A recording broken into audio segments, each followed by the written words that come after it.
अस्सलाम वालेकुम दोस्तों, आज की वीडियो में मैं आपको बताऊंगा मोटरसाइकिल CD70 के रेयर शाख वाले स्प्रिंग किस वजह से टूट जाते हैं।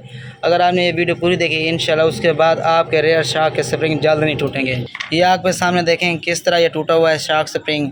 उस जैसे ही स्प्रिंग टूटता है आप मैकेनिक के पास चले जाते हैं। वो क्या करता है, इसको खोल के इसको स्प्रिंग डाल देता है। उसकी वजह क्या होती है टूटने की, यहाँ पे ऑयल ग्रीस नहीं करते। अगर ऑयल ग्रीस आप अच्छे से इसको करेंगे फिर होगा क्या, जल्द चाक स्प्रिंग टूटने के चांस नहीं होंगे।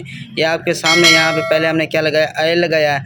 ऑयल लगाने के बाद इसके अंदर स्प्रिंग आपके ऊपर ग्रीस लगा रहे हैं। इसकी लाइफ अब बढ़ जाएगी। वजह यही है कि स्प्रिंग नहीं लगा होता, स्प्रिंग के ऊपर ऑयल ग्रीस नहीं लगा होता, जिस वजह से खुश्क होता है, फिर जल्द ये टूट जाते हैं। आप जब भी न्यू स्प्रिंग डलवाने जाएँ मैकेनिक के पास, पहले उसके ऊपर ऑयल लगवा लें पुराना, उसके ऊपर फिर ग्रीस लगा रहे हैं, ग्रीस लगा के फिटिंग कर रहे हैं। अगर फिटिंग का तरीकाकार आपको नहीं मालूम, दूसरी वीडियो मैंने बनाई है, उस वीडियो को देख के आप अपनी बाइक के ये खुद भी काम सॉल्व कर सकते हैं। उम्मीद है आपने अच्छे से समझ चुके होंगे किस तरह ये आपने काम करना है। सर दोस्त मेरी शॉप का एड्रेस पूछ रहे होते हैं। मेरी शॉप का एड्रेस ज़िला डेरा गाजी खान, तहसील कोचुटा, जो मौजा विलेज है वो है गौसाबाद। अगर गूगल मैप पे भी आप सर्च करेंगे हसनैन ऑटो बाइक रिपेयरिंग, तो वहाँ पे भी आपको मेरी शॉप की लोकेशन मिल जाएगी। तो वीडियो पसंद आई तो लाइक कर दें। चैनल पर फर्स्ट बार आए तो चैनल को सब्सक्राइब कर लें। मिलते हैं अगले वीडियो में। अपनी दुआओं में मुझे याद रखिएगा। अल्लाह हाफिज़।